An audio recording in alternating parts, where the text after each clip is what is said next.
super cool. So here's Abhiram.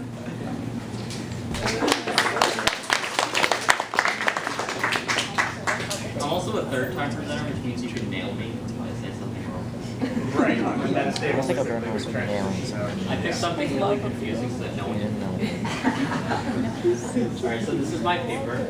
And I know that 90% of those words don't make sense except water. So They all make my sense. liquid of idols, what happens when water is super cooled.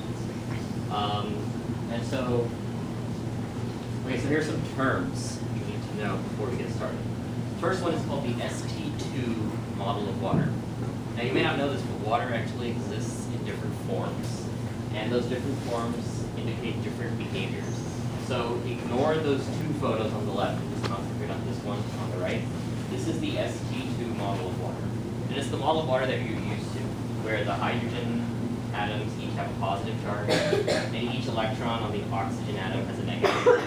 That's different from these other two models, because in this model, the negative charges on the oxygen are condensed into one, and this one is like floating. So the black balls would be the hydrogen, the intersection or the angle would be where the oxygen is, Yeah. and then the dotted lines are where the electric charge resides. Yes. Got it. Those are two electrons. Got it. Okay, so that's clear, yes? The next term is order.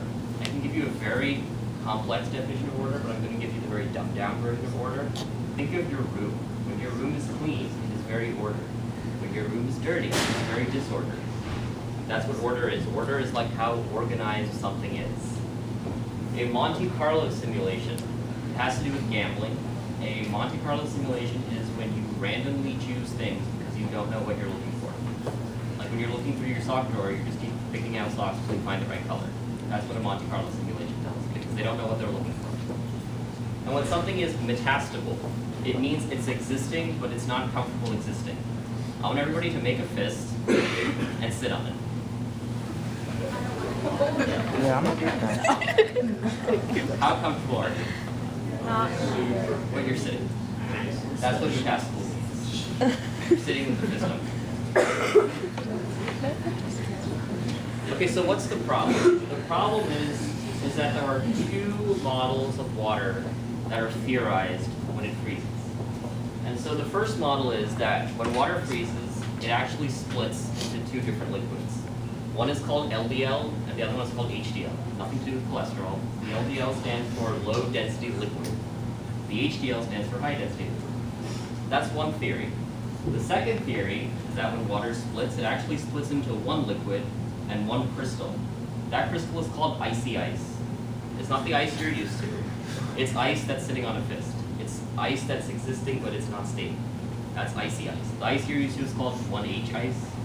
There's also an ice 17 and ice 15. There's also ice 9. And then the other real problem is that they have these two colleagues called Limmer and Chandler who work at the lab next door, who have a very different viewpoint from you. They found that icy ice and the water liquid are able to coexist at 230 Kelvin and 2.6 kbar. So 230 Kelvin is about negative 40 degrees Celsius, way below water's freezing point. The only problem is the authors, they did some theoretical calculations, and they found that icy ice and the liquid can only coexist at 228.6 Kelvin and 2.4 kbar. So the real question they were trying to find in this paper is, are our colleagues wrong? Or are they right? That was their number one goal. Their number two goal was trying to explain why clouds exist. So, if you've ever flown in a plane, sometimes the plane will cross the cloud layer, and if you look at the temperature on the plane, it's negative 50 degrees Celsius. That's way below water's freezing point. However, clouds are still able to exist, and clouds are just water droplets which are suspended in air. So the question is, how can water exist as a liquid suspended in air at 50 degrees below its freezing point? That's the real question. Yes? 50 minus 50C. Is it icy ice or icy ice? It's actually 1C ice, but it sounds cool. K-bar is a pressure level? Yeah. Okay. Okay, so I put some nice calc stuff on the paper. I'm going to explain this. Okay. Here we go. So for the Monte Carlo simulation, remember I said they're just randomly picking and choosing. And what are they looking for? Well, if you look at that first equation, on the left is a position vector. A position vector tells where something is at a place and time. On the right side is telling me what the place and time are. The place is density, and the time is order. So they're graphing where something is based on density and order. Who's confused? One person. Okay, yes, Ms. Torres. Okay, could you just kind of be specific, the W is in the parentheses, the R superscript, and that is what we're talking about? Yes. Okay. So that's And then the rest of it on the other side, the equals is the other part of it. yes. The second part of it is once they find out where this water molecule exists at a certain density and order, they'd like to know when it's coexisting. And remember what I said, coexisting means that there's a liquid and there's a crystal which are existing at the same point in time. And how they did that was they were looking for shifts in pressure. Just ignore what, that's all you need to know about that second equation. I just put that up in school. We're not actually understanding what it says. So here are the results. Nice color.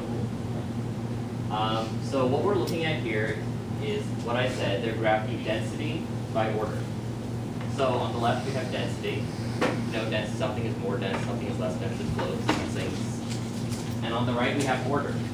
What do you think is more ordered? Something that's sloshing around or something that's ice? Ice. So this blue spot over here is also temperature coded. The blue spot over here represents icy ice. As you can see, icy ice is not that dense, and it's existing at a very high level of order. It's very warm. Now over here is what's interesting. As you can see, there are two really big contours here. They're like big little like whirlpools. Those whirlpools indicate that there's something there. And so there's actually two somethings there, which are existing at the exact same order. So there are two somethings which are existing at the same order, which means they're at the same state, which means there are two liquids sitting here. Now the only difference between them is that one is very dense and one is not very dense. Which one do you think is high density? The top one or the bottom one? The top one. Right. This is high density liquid, HDL, and this is low density liquid, LDL. And they are existing. Everyone see that? But what's cool is that they're existing along with this ice at the exact same time. So when water is frozen, it actually splits into three things. 2 water levels and 1 ice, or ice cubes. Everyone gets that. Everyone sees 3 states that are existing. So what we're supposed to, that's it. We're supposed to get from this graph that there's 3 populations of water in ice. Well, no, there's 3 populations of water with water producing kind. Yes. Now they added a different dimension to this. So if you look, if you ignore the 3D part, if you look at the bottom of the graph, it's actually the exact same as the graph before. We have those 2 whirlpools and it becomes ice over here. The only difference is they added this Z-axis, which indicates how much energy those things have. As you can see, ice doesn't have that much free energy because it's very stable.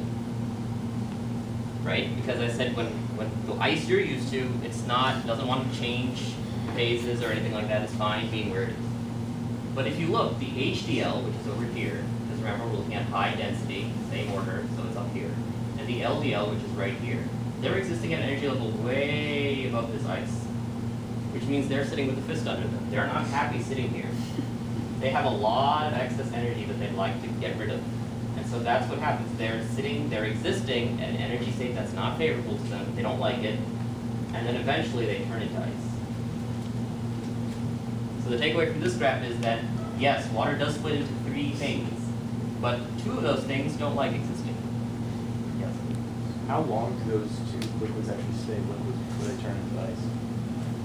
So what happens is that, if you remember at the beginning I said there's a point of coexistence. That is at 228.6 Kelvin, so that is negative 45-ish. So if they stay at that temperature and pressure, they can stay like that as long as they Yeah. Is it like significant how like where the two dots are, there's like a little dip in energy? So yes, because what happens here is that in between, there's no phase there. So when there's a phase, you expect like a kind of dip.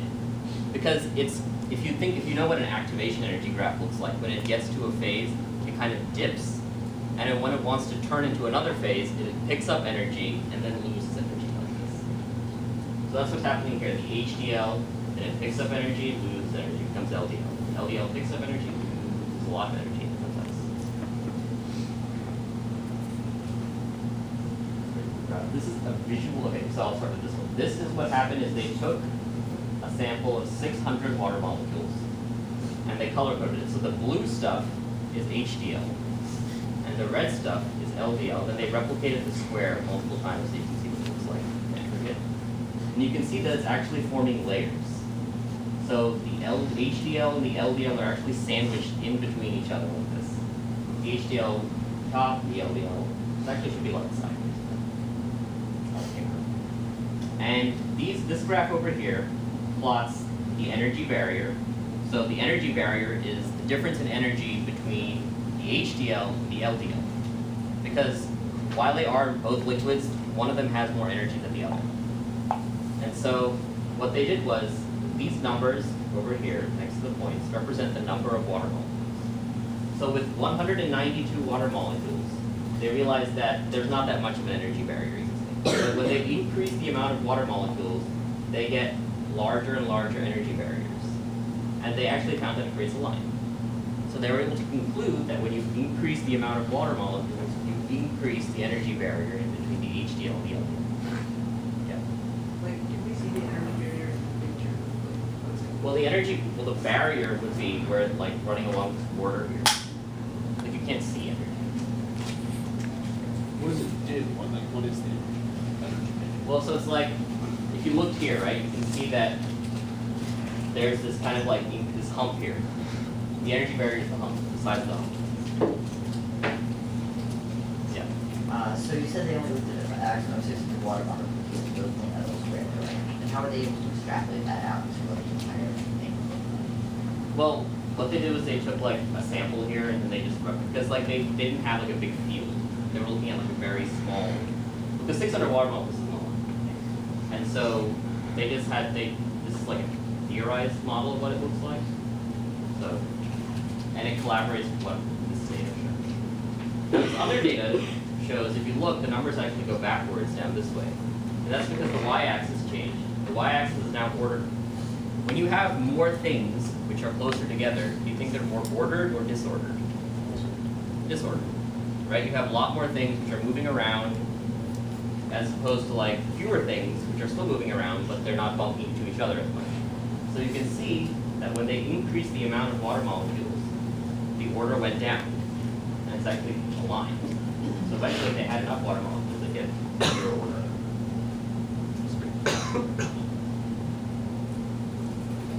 Topology. So topology is basically the shapes of these water molecules. So what do they look like? So what they measured here is called shell distance. If you know from chemistry, there are things called electron shells. Yes? Electron shells? Yes, okay. So they wanted to determine the distance between electron shells of the oxygen molecules in two water molecules. So they wanted to see what the distance was between two water molecules. Yes? So was that a function of density? Well, it's a separate measure in its own. It's called ring shell distance. Is that what like within molecule distance, right? Yeah. Rather than intermolecule distance.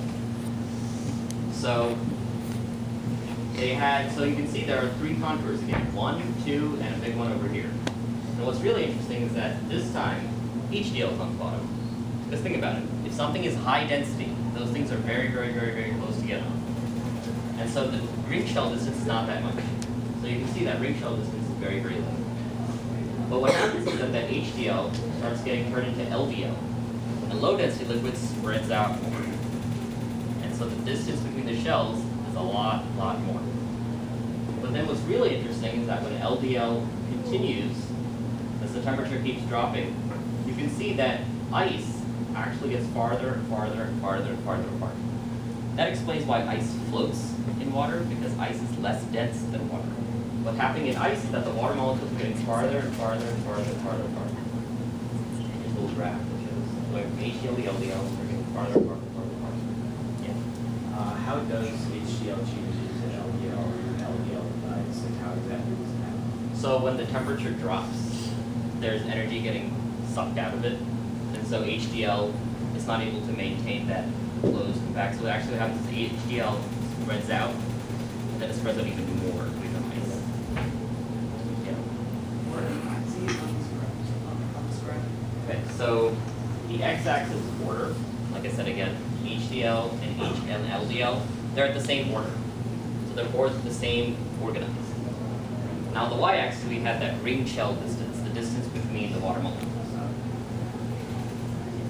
You're talking about like HDL turning into LDL and LDL turning into ice, but didn't you say in the beginning that they're all three existing at once? Yeah.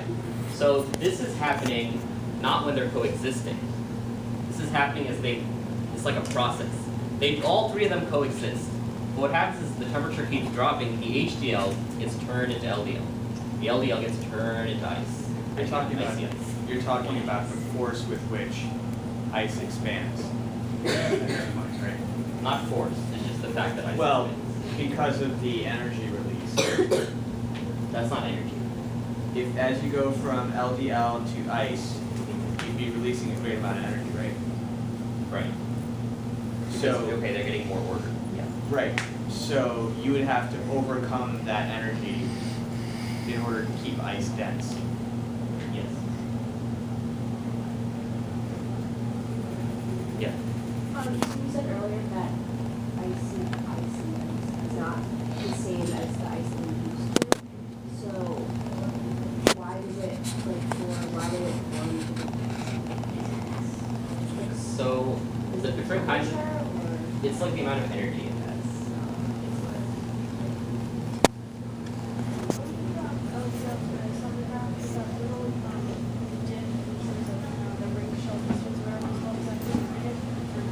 It just means that during that dip, they would have come together shortly and then they would have split up again.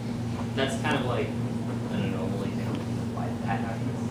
But there's not a general trend that they come different. So we start with all three, the HDL, the LDL, and the icy ice, at the temperature where all the three are balanced, right? Anything below 0 degrees Celsius, that's where they also exist. Yeah. And then as it progresses even lower in temperature, the HDL turns to so there's a period where there's a lot of LDL and no HDL. No. Oh, There's HDL, LDL, and icy ice are all coexisting. right. It's just that at a certain temperature, the HDL starts to turn into LDL.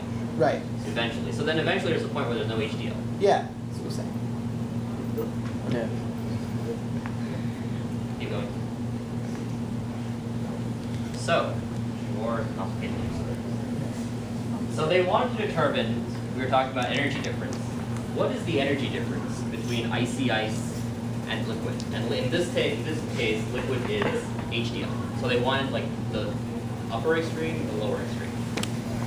So how they went about doing it, they couldn't actually measure the energy gap between icy ice and HDL directly. But what they did know is that they had a reference point. They had IH ice, the ice we're all used to. They knew what the energy was in IH ice. And they were able to find the gap from IH ice to liquid. And then they could find the gap from icy ice to IH ice. And then they basically subtract off the difference. So if you think about it in the bar, right? If IH ice is up here and liquid is down here, if they find the whole thing and get rid of the top half, they have the bottom half. And they wanted the bottom half. That's what they did. The second one is that they wanted to find out when icy ice melts. And so it's kind of not clear what they're solving for here, but what they're solving for is this. This is what they're solving for. They knew what this value was. They knew what this value was. They're looking for this. Shall I go into depth in what this is? No. Nope. You don't want to know what it is? Backwards 6. This is not So that's what they're really looking for here. So looking for this value. They knew the lower bound. They knew where all three of them coexist. They were looking for the point where, this is the point where they begin to coexist, and this is the point where they cease to coexist. They're looking for the point where they begin to coexist. That's clear. If you have a question. Did you say the point where they begin poses to stay equal to zero? Well, in our common knowledge, that's what we believe, that it's getting below 0. But they want to be sure whether it could be 0, it could be like 0.006.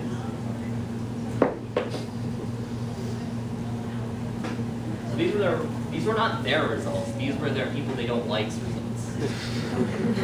So if you notice, there are 3 things here. The first one, remember I said they wanted to calculate the energy difference here. There are 3 ways you can go about doing it. The first way is called LE. And what LE does is it underestimates the value because it doesn't take into account that that water is incompressible. When something is incompressible, when I squeeze water, it doesn't actually like get closer together. It actually it pushes back against you and wants to escape.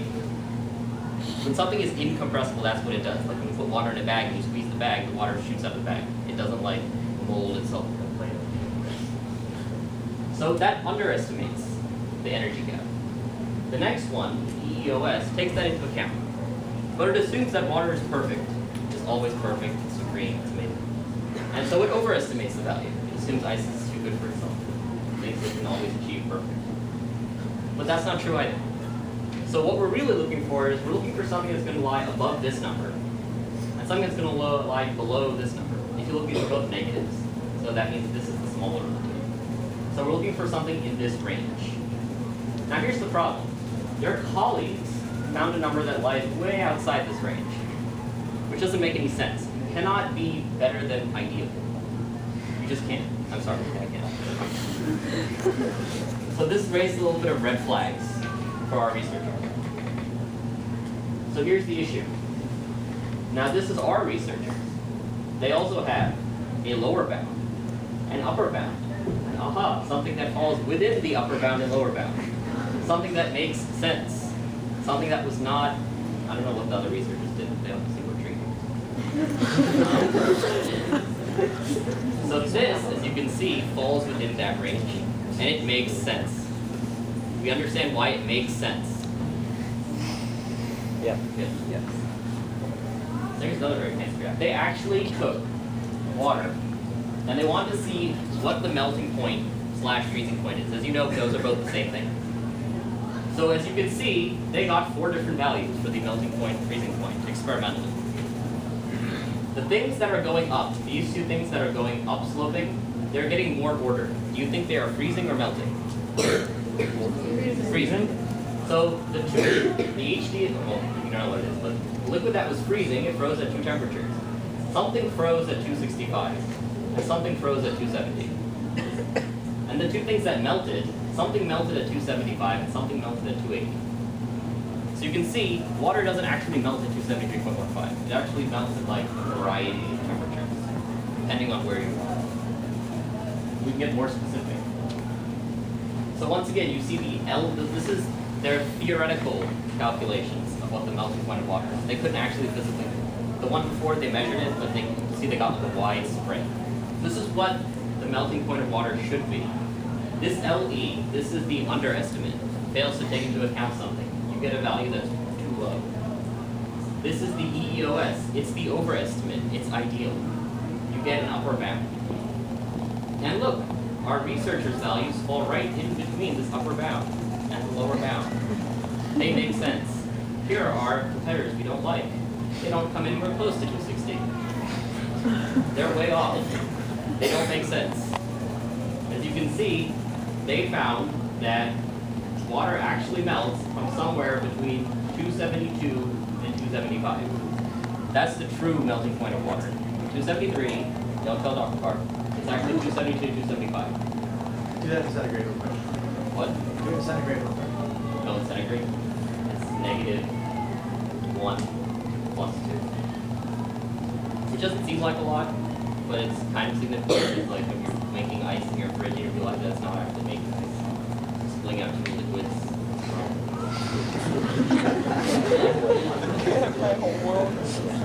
So we're clear on what this table says. So the conclusion. What they found, they proved that their colleagues were wrong. I'm sorry, their colleagues were wrong. Next one, supercooled water. Why do we care? Well, remember I talked about clouds. How come clouds can exist at very low temperatures?